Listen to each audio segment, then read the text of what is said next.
My name is Chukwu Constance Adaeze, and I'll be presenting for the group on the topic Dietary Incorporation of 5 Indigenous Nigerian Spices, Implication for Reproductive Function, Body Weight, and Organ Integrity. Okay, this is my content. Okay, so the background of study. We all know that spices are actually being consumed by so many people, and the spices that were used in this study, as you can see, are common spices that are around our locality. So people consume spices, but we need to see how good are these spices in the body. Hence, we went on to take this study. So from our statement of problem, you will see that there are growing concerns for nutraceuticals and functional foods. So we want to see how the spices that we have around us, what to be their implication, even as functional field, even also considering the cost implication of having all these other products that are synthetic and all. So also we have the WHO in a survey in the year 2019, they recorded about 70 to 80% of the world population depending on herbal medicines. And also we see the world fertility rate as at 2024 by the United Nations, that the world fertility rate is hovering about 2.3 to 2.4 births per year. So the aim of this study is to evaluate the dietary effect of combined indigenous food spices on reproductive capacity, body weight, and organ integrity of Wistar. So our objectives, we evaluated the effects of these spices on reproductive hormones, basically looking at the female hormones. Then also we checked on the relative organ weights of selected organs like the liver, kidney, as highlighted there. And then we determined the body weight changes and the feed intake, and also the liter size. So materials and method, we got ethical approval. The code is right there from the Faculty Animal Research Ethics Committee, Faculty of Basic Medical Science, College of Medicine, University of Calabar. And then we purchased rat chow from the market, as well as the dried fruits, pods, and seeds of the spices selected. So we, of course, blew the spices of dust. We didn't have to wash them because they are dried. We want them dried. So then we blended them for use in the study. And as we can see in the slide, just the process to the final feed or the diet supplemented with the combined spices. So this is the experimental feed trial showing 4 groups, 6 rats in each group.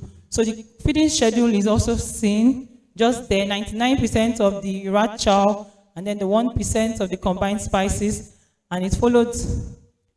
The experimental group 2 had 3% of the combined spices and 97% of the normal rat chow, and then the final group, which is the experimental group 3, had 95% of normal rat chow and 5% of the combined spices. So statistical analysis, SPSS 25.0, as well as the Tukey post-hoc test. Okay, the results, as we can see, there was rise in oxytocin levels across groups compared to the control, but it was majorly significant in group 1 and group 3, while group 2 was not significant. So from this study, we were able to see that there was like a non-linear trend in the effect of these spice combinations on the different experimental groups. So we observed that while the group 1 and the group 3 had significant changes most of the time, the group 2 showed less significance in most of the results, as we can see for prolactin, oxytocin, progesterone, FSH, slight increases, but not significant.